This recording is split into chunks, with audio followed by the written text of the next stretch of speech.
जय गुरुदेव।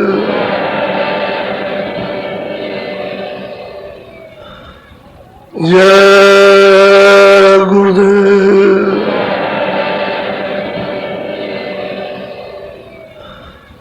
जय गुरुदेव। नाम किसका? जय गुरुदेव। नाम किसका?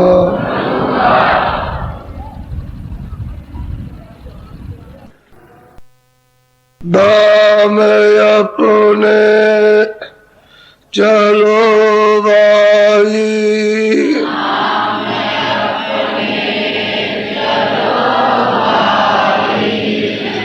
दाम अपने चलो भाई,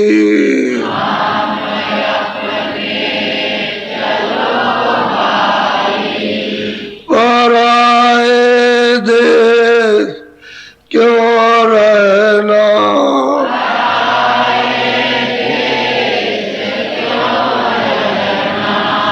काम अपना करो जाई,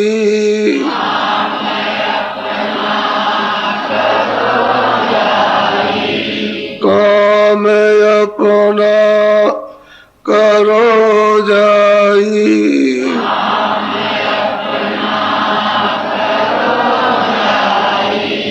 पराए काम नहीं फंसना,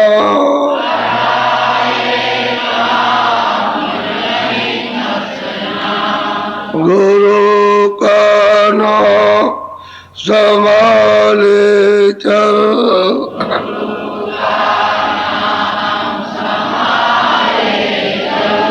गुरु का नाम संभाले चल,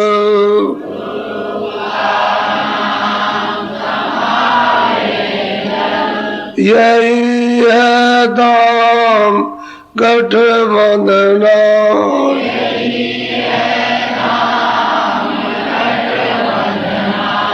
जगत का रंग सब में लाल,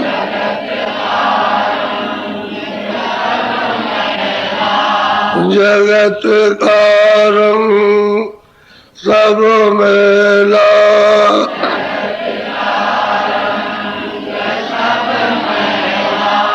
दुलारे मान यह कहना,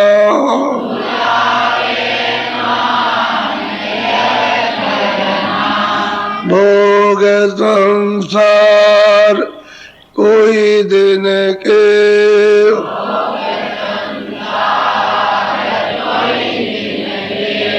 भोग संसार कोई दिन के,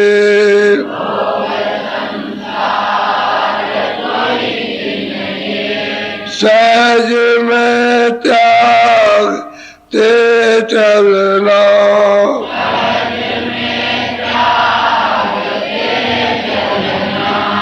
धाम अपने चलो भाई,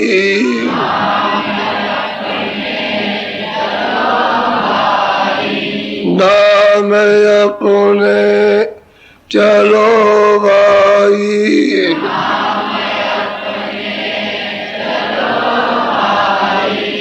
पराए देश नहीं रहना,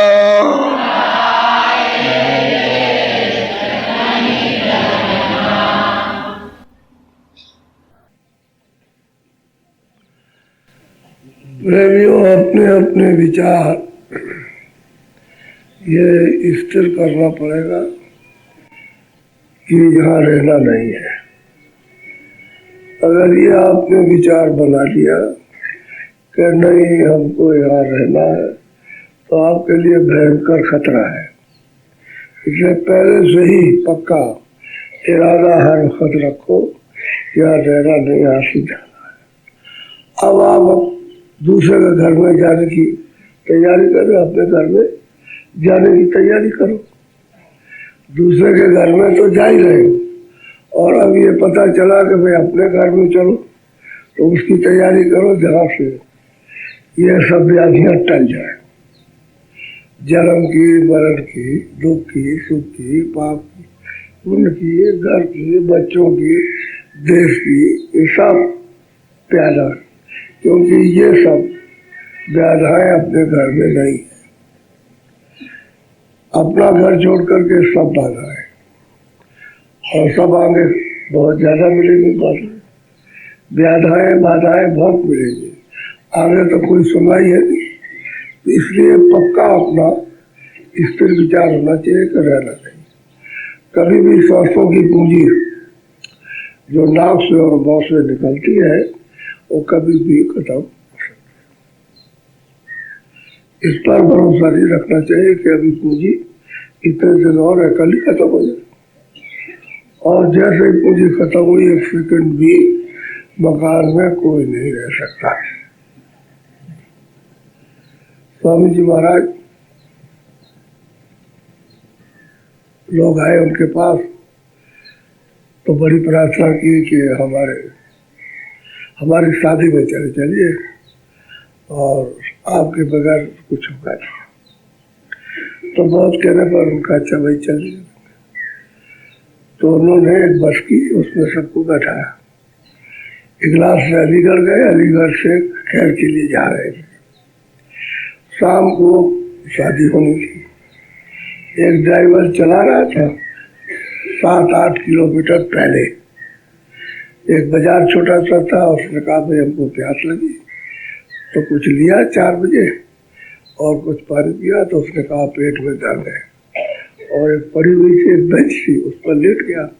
जैसे ही लेटा तुरंत और लोगों ने बहुत चिल्लाया कि भाई देर हो रही है, शादी होने का समय हो गया, अभी 8 मील जाना, किलोमीटर नहीं मील जाना है, तो अभी मतलब यह है कि देर लगेगी या। तो लोग उतरे, उसके पास गए। तो स्वामी जी ने मतलब ये कहा कि देखो इसमें कोई महापुरुष है, उनकी वजह से हम लोग सब बच गए, हम लोग सब बच गए। क्योंकि गाड़ी चला के चलता, और उस वक्त में उसको मतलब ये है कि समय तो इसका हो गया था, और उसको बैठे चलाता तो खड्डे में गिरती या किसी तालाब में गिरती या पेड़ से टकरा जाती, तो सब बच गए। ऐसी कृपा और दया हो गई। स्वामी जी महाराज ने कहा, तो कहने का ये मतलब है कि किसी समय पर भी श्वासों की पूंजी कहीं भी खत्म हो जाए तो भाई कुछ नहीं रहता। हम एक रास्ते में जा रहे थे, 2 आदमी एक लाठी लिए चला जा रहा था। तो हमने कहा भाई उधर हम भी जा रहे थे, वो भी जा रहा था, वो जरा तेज था, हम धीरे धीरे जा रहे थे। तो हमने कहा भाई इधर तुम, कह रहे मैं इधर जाऊंगा इधर। तो कह रहे भाई मैं भी चल रहा हूँ तुम्हारे साथ, चलो। कह रहे नहीं आप तो आते रहिए, मुझे जाना है। वो कहते हुए उसी रफ्तार से चला गया।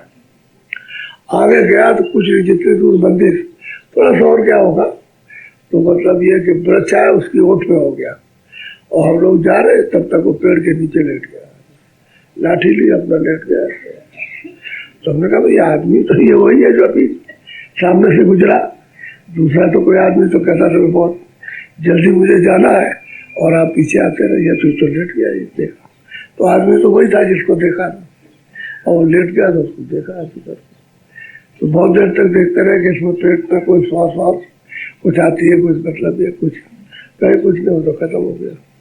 तब तक एक आदमी आ रहा था, मेरा भाई ये देखो ये क्या हो गया, हम भी उधर से आ रहे थे, यहाँ लेट के आकर के कह रहे वो तो खत्म हो गया।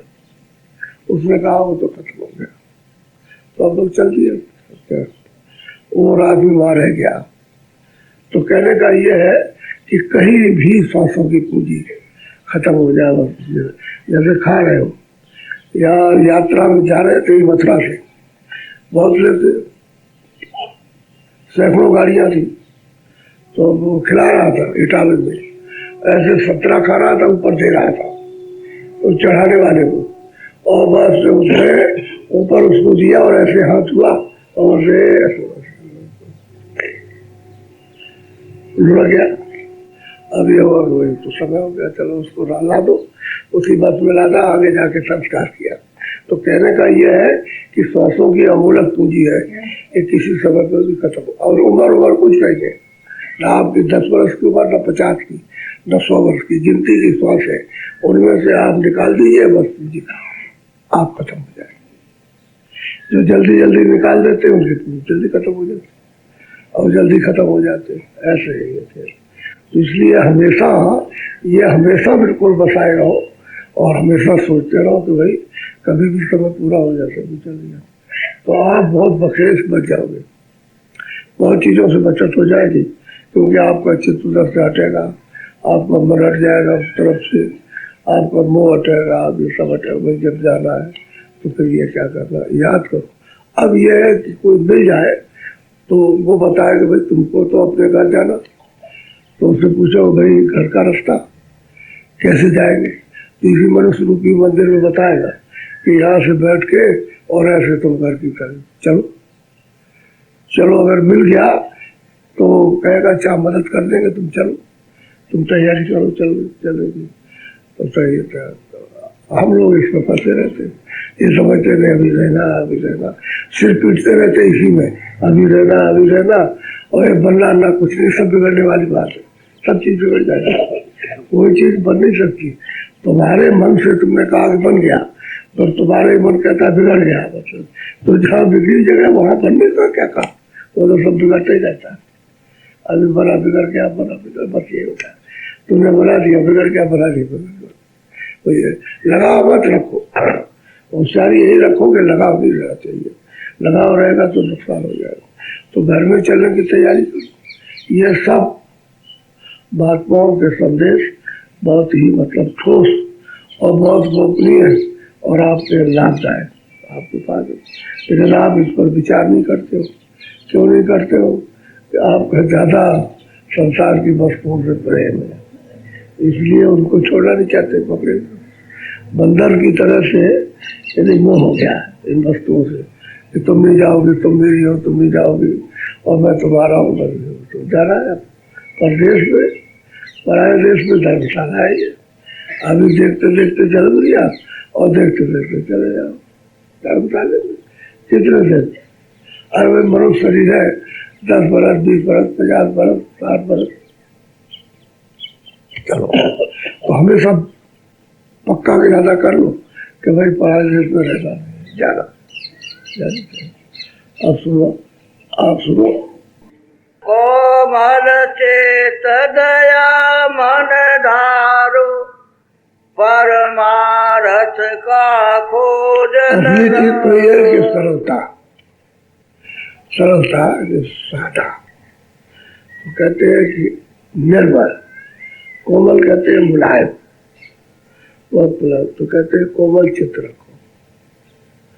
फिर क्या करो, दया मन धारो, मन के अंदर में दया रहे, चित्त मुलायम रहे, कोमल रहे और मन में दया रहे, और इसको दोनों को लेकर के तब परमार्थ का हो जाना चाहिए कि भाई हमको हमारी जीवात्मा का छुटकारा कैसे होगा, तो आप इसके लिए आप खोज करो। अच्छा, चित्त में जब मुलायमता कोमलता नहीं है और मन में दया नहीं तो आप जाओगे नहीं, खोज लगाने की तो बात नहीं, आपके अंदर बैठेगा ही नहीं बात, तब तो कुछ और हो जाएगा। और जब कोमलता आ जाएगी चित्त में और मन में जब दया रहेगी तब परमार्थ का खोज, तो फिर मिल जाएगा, फिर सहज में मिल जाएगा, सहज हो जाएगा, सरल हो जाएगा, तो कोई ना कोई बात तो मिल जाएगा। लेकिन तुम कहोगे नहीं वेशभूषा में बहुत दाढ़ी रखे, बहुत बाल रखे, वो गेरू कपड़े और सफेद कपड़े और ऐसा है और बहुत धनी वाले है, इसमें दरिया निकाल कुछ पर, वो तो परमार्थ जो है वो अलग है, धन से अलग है, राजपाट से अलग है, विद्या भाषा से अलग। परमार्थ तो मतलब यह है कि आत्म सच्चा और परमात्म बहुत बड़ा तत्व का वो मिलना चाहिए। तो तुम बाहर से जाओगे बड़ा मानते है ये, चलो मतलब ये ऐसे कुछ नहीं मिलेगा, उससे कुछ मिलने वाला नहीं है, ये बात है। मैं आपको बता रहा हूँ, आपको सब इन सब चीजों को देखते नहीं कि इनके पास हुआ, असली चीज की खोज करो तो भाई किस तरह से जीवात्मा उस प्रभु के पास पहुंचेगी, वो करना चाहिए। और आप लोग ये सब चीजें देख लेते। तो असल में बात ये, तो अब तो खैर ये लोग सब ठीक ठाक है। नहीं तो हमारे पास हम भी वैसे ही थे। अरे हम भी फटीचर थे दुनिया की निगाह में। फटे मतलब है कि मोटे कपड़े ये पहनो वो पहनो, और मतलब ये करो। और ये जितने भी आए थे सब गरीब थे, गरीब। उनके तो ये कहते जा रहे ये सब दुनिया से खारिज हुए आदमी है, ये दुनिया के काम के लिए गरीब गुरबे आदमी इनको इकट्ठा कर लिया। तो ये कहा करते थे तब आप लोग। और बड़े बड़े नहीं आते थे जो अपने को समझते थे वो पैसे वाला होंगे, ये होंगे, वो दूर रहते थे। ये तो कहते थे कि जो इनके पास पहुंच जाता है वो फिर हटता नहीं। ये कोई करामात है, यानी कोई मस्त मिलने में। अब उसको मस्त में जब समझ लिया, अगर सत्य वस्तु को उसको जानने के लिए भस्म नहीं जाता, और जब सत्य जान लिया, सत्य की तरफ चला, फिर क्या होता है। तो ये सब ये देख करके नहीं हो सकता। और वो लोग जाएंगे तो बहुत बड़े महान थे और चौक ढगा, और मतलब ये है कि और बस उसके बाद तो वहाँ कुछ खाली हुआ तो कुछ मिलने को वाला था। पर भारत का खोज जब कोमलता, जब मुलायमता होगी चित्त में और मन में, जब दया भाव रहेगा सबके प्रति, तब परमार्थ के खोज की तरफ चलेगा। और तभी वो महात्मा मिलेंगे और उनकी बात सुनते ही फौरन जुड़ जाएगा। जैसे वो सुनेगा परमार्थ की बात को कि मनुष्य को भी मकाम से रास्ता जाता है और इसी से उसका घाट है इसमें, तो बस तो फौरन जुड़ जाएगा, देने लगेगा। और वैसे मतलब नहीं जुड़ेगा। परमार्थ जब खोजेगा, क्रोध में, काम में, लोभ में, मोह में खोज नहीं होती। इसमें खोज का कोई निशान नहीं है कि खोज हो जाएगी और कुछ पा लेगा, उसमें कुछ बोलो। इंद्री थान विषय को त्यागो, सूरत शब्द में नेतन। वो कहते हैं कि भाई क्या करो कि इंद्रियों को रोको। विषयों की तरफ विभिन्न प्रकार के विषय है, एक दो विषय नहीं है, बात के विषय कहते हैं, उनको विषयों की तरफ से रोको। मन को थोड़ा सा हटाओ, दरवाजे से मन को हटाओ और सूरत को तब शब्द में लगाओ। अब इंद्रिया जब विषयों को नहीं छोड़ेगी और मन उनके दरवाजे से नहीं हटेगा तो फिर मतलब मन साथ नहीं देगा, मन साथ देगा इंद्रियों का।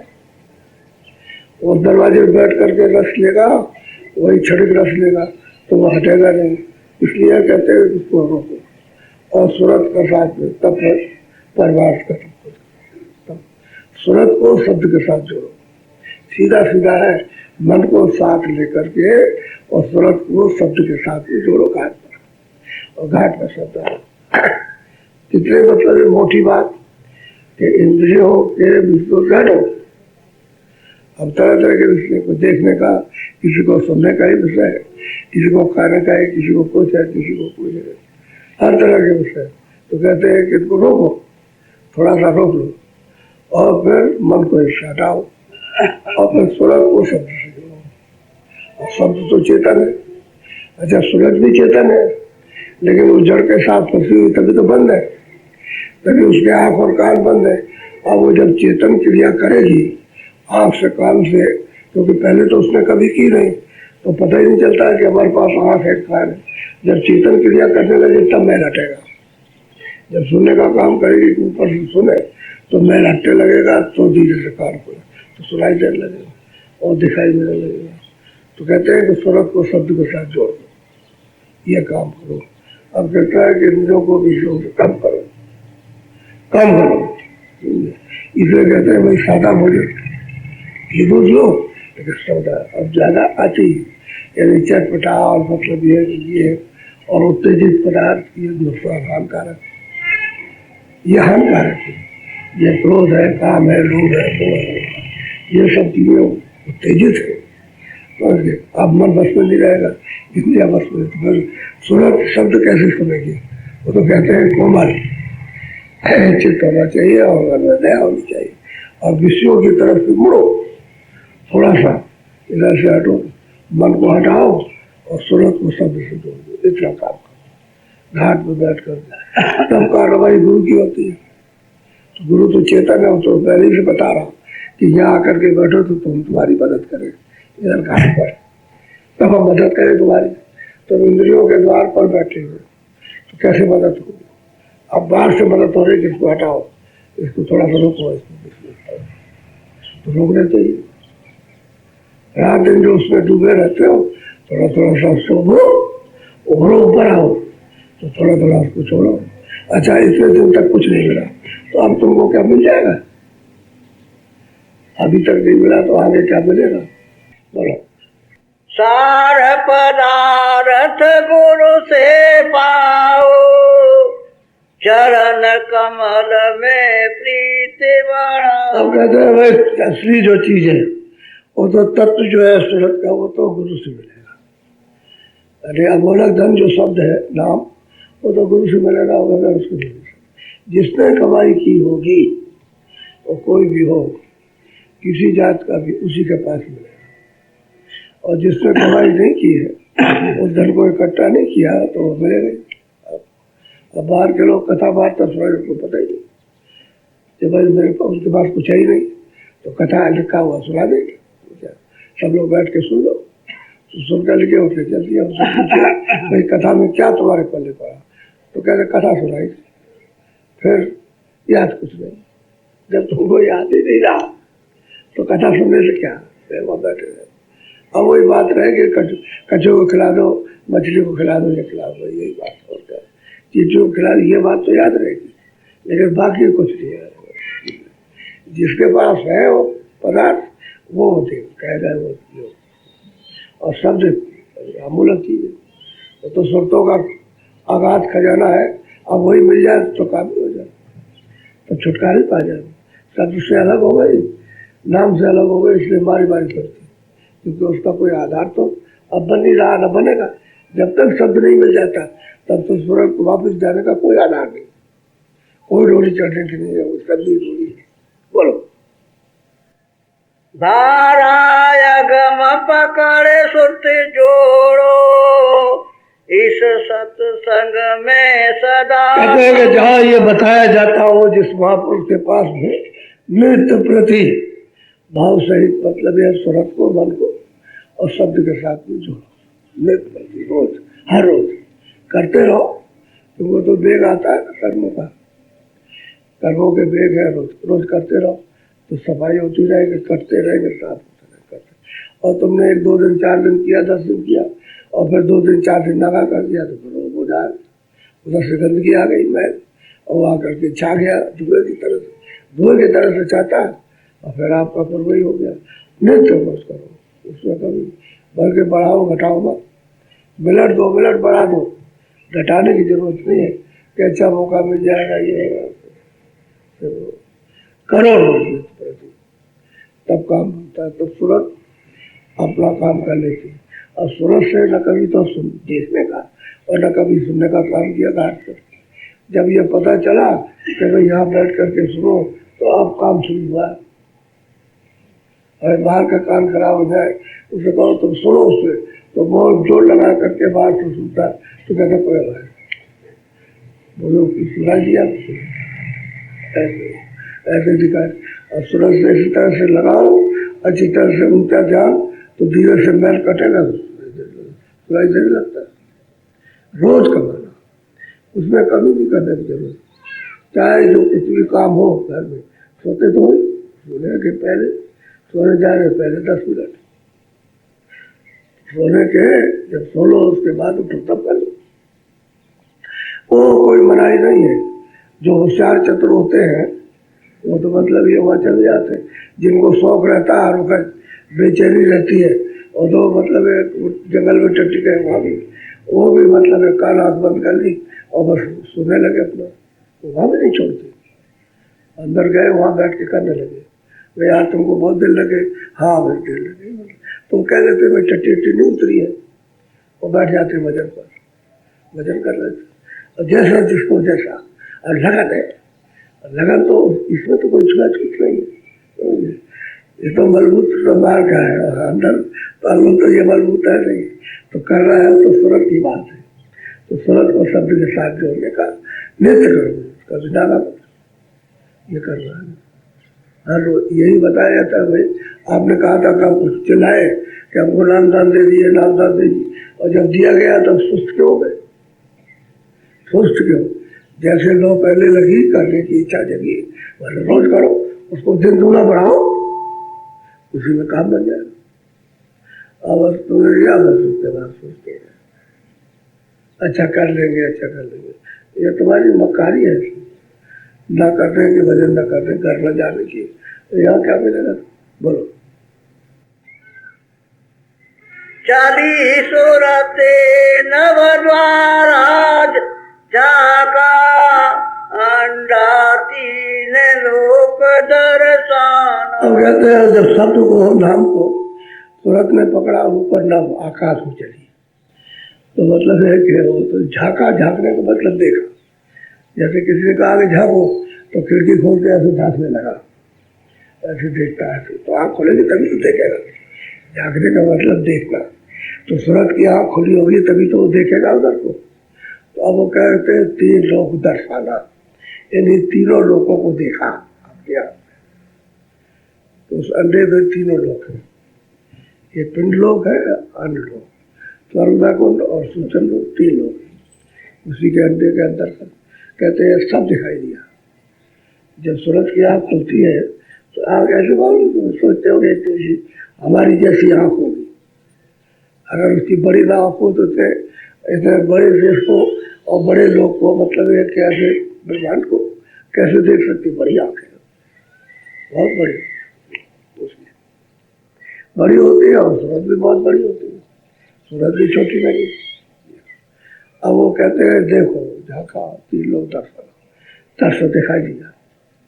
जैसे कोई चला गया कि हमने वहां देखा, सब जान लिया, सब निगाह में कर लिया, हाँ ये ऐसे हुआ, सब दिखाई दिया।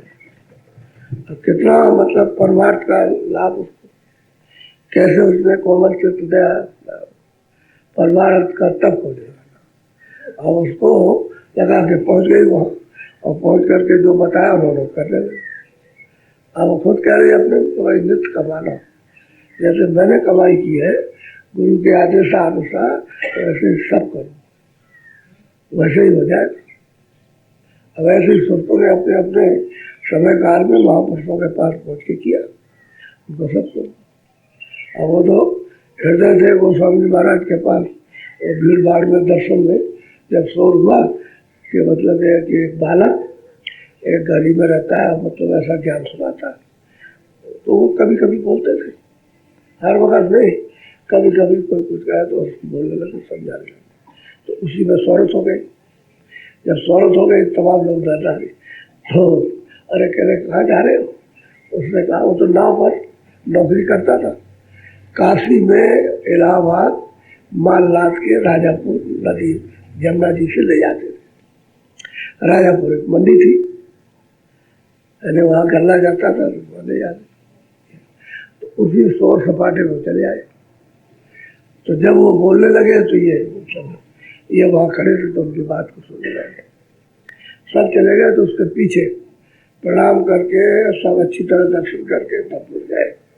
और पढ़ा लिखा हृदय एक अच्छा नहीं, एक भी अच्छा पढ़ा लिखा नहीं, मोटी बुद्धि का और जात का मतलब यादव, जिसको आइस कहते हैं, वो अब फिर आया, तो इनके साथ फिर आया।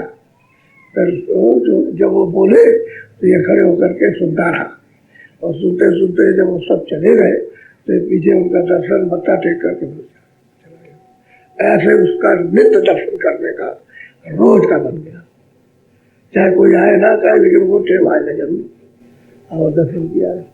ऐसे ही करते करते करो। अब जब सुनते सुनते उसको मतलब ये लग गया, उसको प्रेम हो गया, तो वहाँ रात को रह जाए, उनकी सेवा करे, जो भी हो सेवा कर दे उनकी, और कुछ कभी रात को कभी दिन को रह जाए, कभी नहीं जाए, ऐसे ही रहते आते जाते तब लोगों ने उसको बता दिया कि ये तो मतलब ये है कि बहुत सरल सरल चित्त है और मतलब सरल स्वभाव का है। और अब इसका मन मुझमें लग गया तो उसको बता दिया कि लोग ये रास्ता है, चलो वही कर दो। वही बैठ के वो गया, जहाँ रहता था वही कर जाए कर। और जब होने लगा तो इनको सुनाए कि हमको ये मिला और आपकी ये कृपा हुई और ये आँख खुल गई, कान खुल गए, देखने लगा। ये सब साधना पूरी गोस्वामी महाराज ने उसको वही करा दिया राजेपुर में। अब वो तो मतलब ये क्या गया, अब वो तो बीमार ही हो गया। पढ़ने लिखने की विद्या ये नहीं है, ये विद्या तो अलग है। बोलो।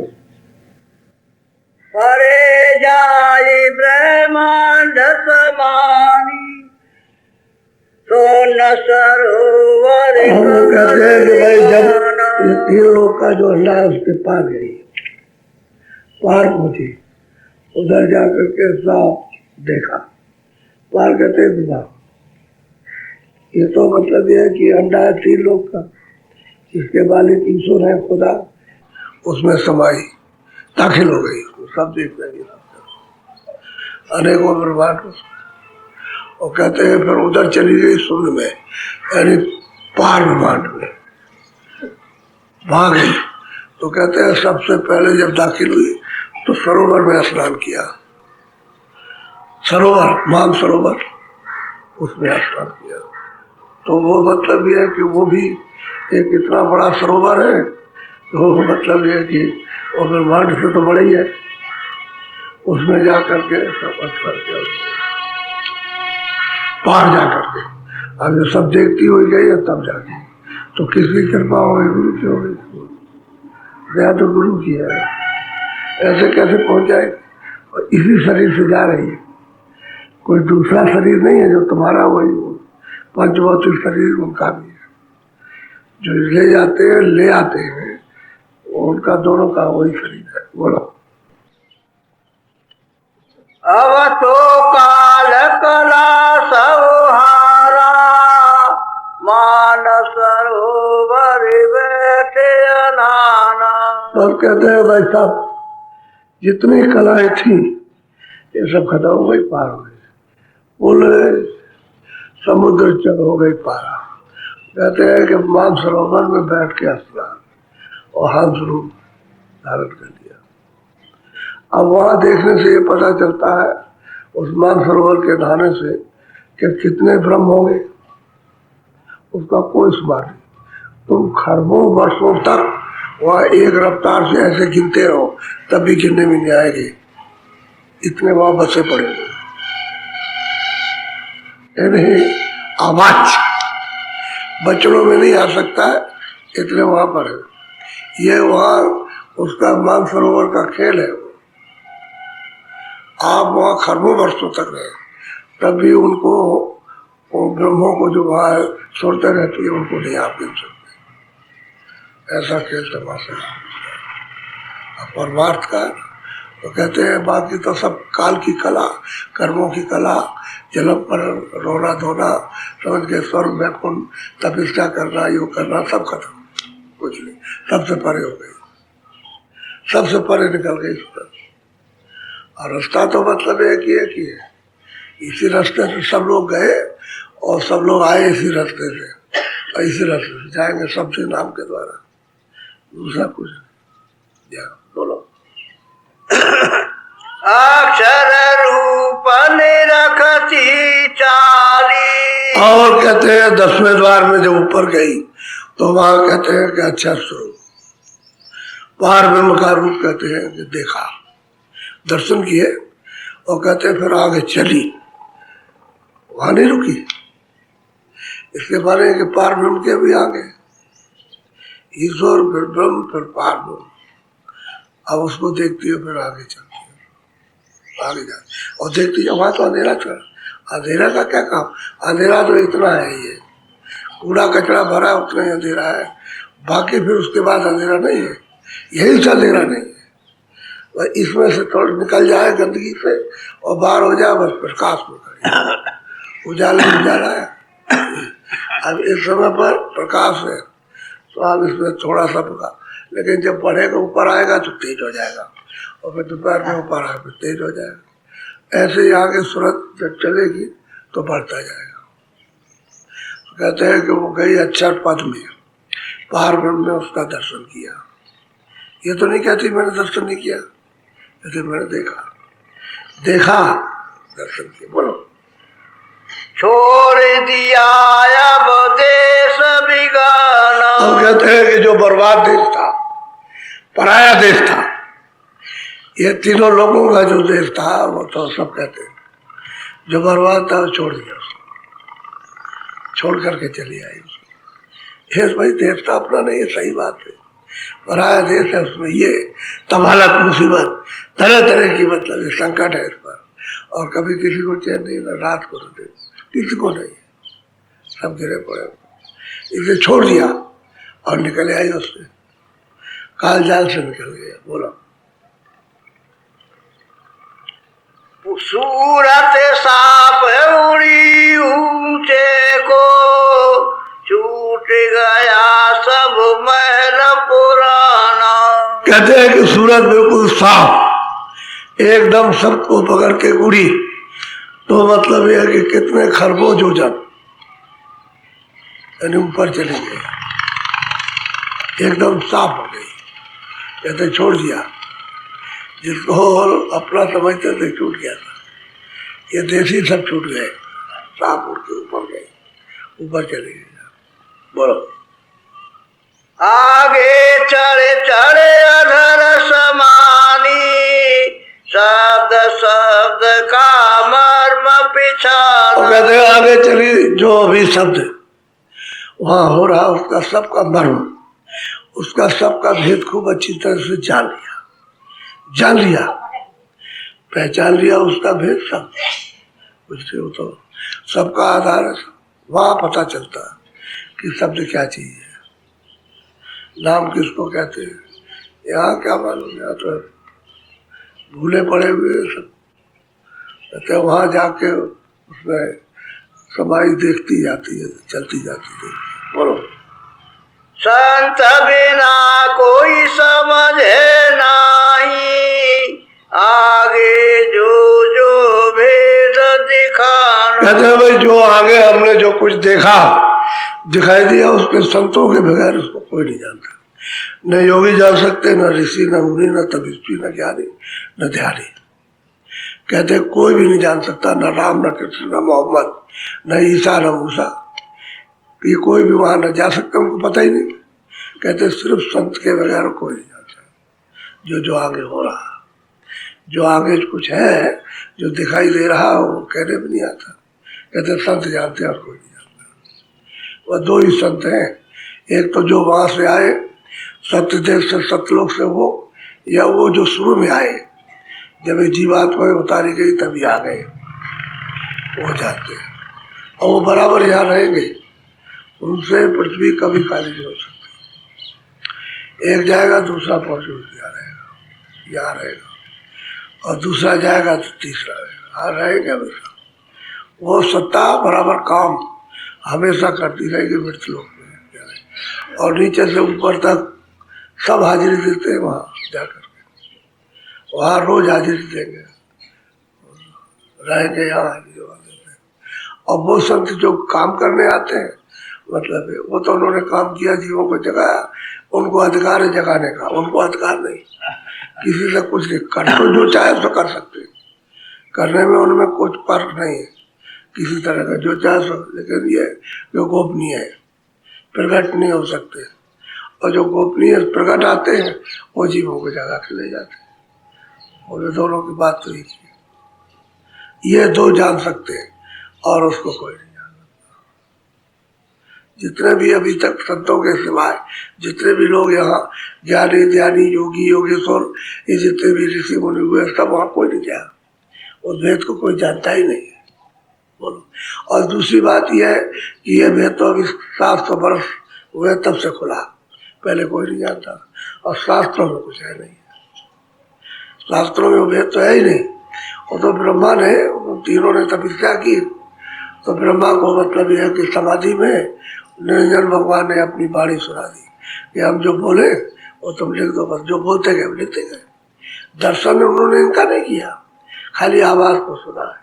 जैसे कोई आवाज में आपने दर्शन नहीं किया, टेलीफोन है वायरलेस है और बातचीत हो रही है, आवाज सुन रहे हो उसके बारे में, जो बोल रहा आप लिख रहे हो, लेकिन पूछा जाए कि आपने उसका दर्शन किया, दर्शन नहीं किया। ठीक यही है कि वो वाणी बोलते रहे, वो लिखते रहे और उससे पूछा कि दर्शन दर्शन उनका दर्शन, इसलिए उसके बारे में वेदों में कुछ नहीं लिखा, नहीं तो फौरन कहते कि मैंने दर्शन किया। और आद्यामा शक्ति ने पूछा कि तुमने पिता का दर्शन किया, तो इन्होंने कहा हमने किया, तो फौरन श्राप दे दिया उसको ब्रह्मा को कि जाओ तुम बड़े झूठे हो, लबार हो, तुमको दर्शन नहीं मिला और तुमने क्या दिया दर्शन किया, तुमको श्राप देती हूँ कि तुम्हारी जगत में कोई पूजा नहीं करेगा। उनसे पूछा विष्णु से, उससे तो उनका हमको नहीं हुआ, हमको पिता का दर्शन नहीं हुआ, तो कहने लगा ऐसे तुम्हारी पूजा होगी। तो विष्णु की और शिव की तो पूजा होती है, लेकिन ब्रह्मा की पूजा नहीं होती, उसी के श्राप देने वाले। दर्शन तीनों में किसी को नहीं मिला, खाली ब्रह्मा को, शिव जी को, विष्णु को वाणी भी नहीं सुनाई दी, उनको वाणी सुनाई दी, क्योंकि उनका गहरा ध्यान था, तो मतलब उनको सुनाई दी तो लीजिए। अब इसी में जीव फंस गया, ऊपर का तो कोई आ जाता है। अगर ये जानते होते तो लिखते, तो कहते भाई संत तो सब जानते हैं। बोलो। कहने में आवे नहीं पूरा, उलटा सुलटा करत। असली बात तो यह है कि जो वहां है तो जो नहीं देखता वो क्या करेगा बेचारा। वो कहते हैं कि जो हमने देखा वहां वो कहने में नहीं आता, तो तुम्हारे सामने अगर कह दिया है तुमको सब उल्टा लगेगा, उल्टा सब उल्टा लगेगा। जरा सा भी वो हृदय ने काशी में जरा सी बात कही, इसी पर तो सब बड़े बड़े विद्वान नाराज हो गए कि यहाँ की बात नहीं करता और जगह की बात करता, इसको हम जानते नहीं, हम नहीं मानते इसको, इसमें तो झगड़ा हो गया। अब वो सही बात कह रहे थे, वो सच्ची बात देखी हुई कह रहे थे, देख रहे थे, और ये देख नहीं रहे थे, अंधे थे। झगड़ा था इस बात का, ये गंगा है, ये माता है, ये है, ये शिव जी है, ये मंदिर है, ऐसा वो ऐसा, इसको नहीं मानता, और ऊपर कहता मंदिर है, ऊपर कहता देवता है, उसमें झगड़ा हो गया। वो देख के कह रहे थे, वो कुछ नहीं मान रहे थे, वो लिखा हुआ भी नहीं मानते, यह है झगड़ा। तो कहते हैं कि जो वहाँ है कहने में तो आता नहीं, अगर आपको बता दिया जाए तो झगड़ा ही झगड़ा है, सब झगड़ा हो जाए, क्योंकि कोई जानता तो है नहीं। इसलिए करने के साथ जो काम होगा उसमें आपको फायदा होता है, उसको किसी को नहीं फायदा होगा, क्योंकि वो तो जानते नहीं बेचारे, उसको क्या लाभ हो, वो तो करने वाला जानेगा और कोई। बोलो। संतन की गति संत ही जाने, और कहो कैसे।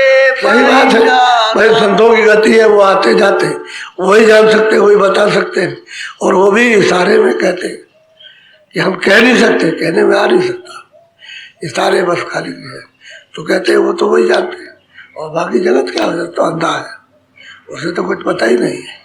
आपने भी कह दिया जाए कि भाई तुम्हारा घर वहाँ है, तो मानने को तैयार है, आपको उल्टा मूर्ख बनाए, यही तो बात हो गई। इसलिए तो मीरा से झगड़ा हो गया, रहदास जी क्यों झगड़ा हुआ, इसी वजह से हुआ। इसलिए कबीर से लोगों ने झगड़ा कर दिया कि हम तुम्हारी बात नहीं समझते। अरे भाई जो सही बात है उसको समझा रहे, तुम कर नहीं रहे हो और चल नहीं रहे हो, तो तुम्हारी समझ में क्या आएगा। अब स्कूल खुला है, उसमें बच्चे न जाए तो ये कहेंगे स्कूल नहीं होता और विद्या नहीं है। भाई महात्मा सबके होते हैं, आप जाओ, आप ले लो जा करके, वो तो बांट रहे, तो तुम लोगे नहीं, वो वैसी बात करोगे, नहीं नहीं, वहाँ कोई देने वाला नहीं है, वो तो फिर तुम्हारे अज्ञान की बात हो गई। अबूझ, उसमें पूछना नहीं है। बोलो। अपनी युक्ति चतुरता त्यागो, संत वचन को करो प्रमाण। कहते हैं भाई जो आप कर रहे हो, जो वो चतुरता है, और जो संत बताएंगे उसको कहते हैं उसको पकड़ो, उसका प्रमाण आपको मिल जाएगा। ये देखो औरों ने भी किया, और भी संत रहे और भक्त रहे, उनको भी दिया, इस तरह से प्रमाण मिलेगा। और वो जो बताए उसको करो, और अपनी बुद्धि अटकली अटकल बुद्धि होगा कि नहीं होगा, संशय भरी हुई शंका आयु जो है बुद्धि, वो मतलब विनाश करती है। कहते हैं इसको छोड़ दो, जो वो कहे उसको करो, तो तभी तो आपके सामने प्रकट होगा। जो कहेंगे वो करोगे तो पर आ जाएगा, सामने आ जाएगा। बोलो।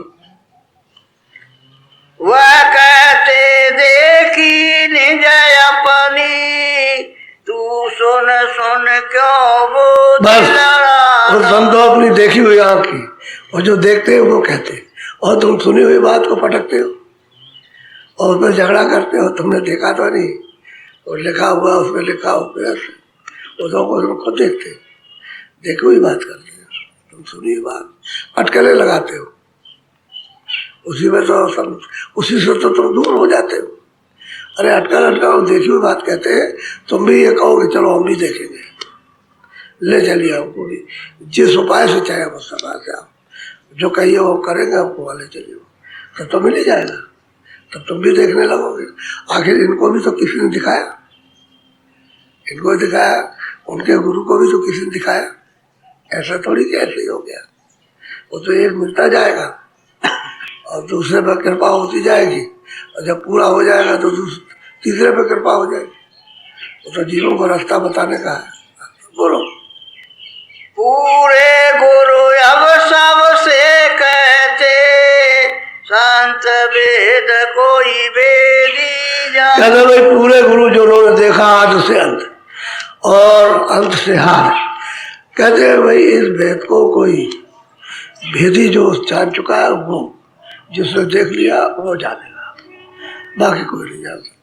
तभी कहते हैं गुरु कहे सब जगत अंधा, सबके सब अंधे हैं। अब अंधों से अगर आप आँख की बात करोगे तो वही चमगादड़ उल्लू की बात हो जाएगी। उल्लू तो चमगादड़ों का गुरु, और वो भी अंधा, वो भी अंधा है, दोनों अंधे हैं। अब उनसे कहोगे सूरज निकला हुआ है तो वो कभी मानेगा?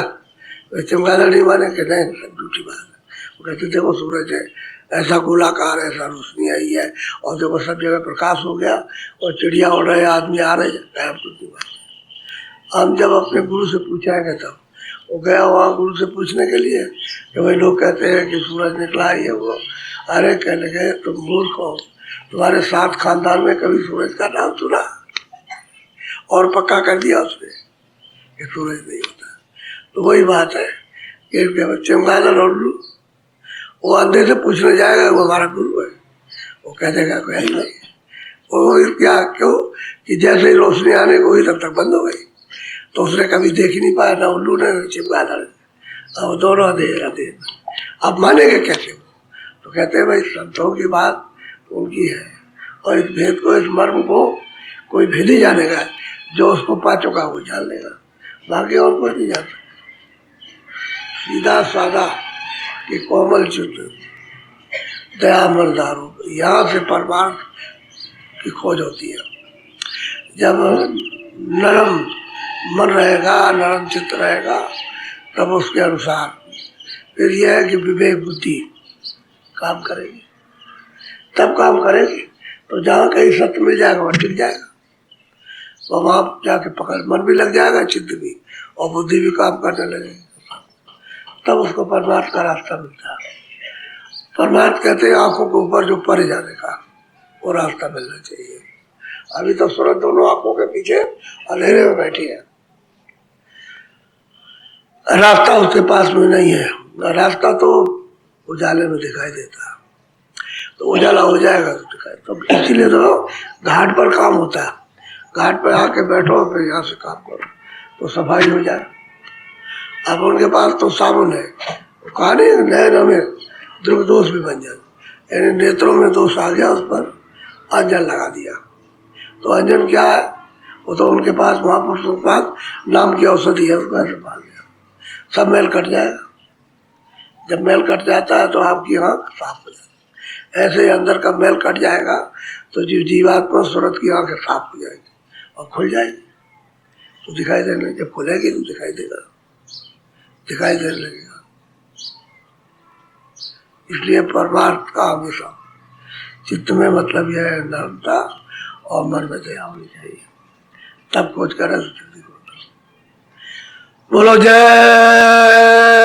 गुरुदेव।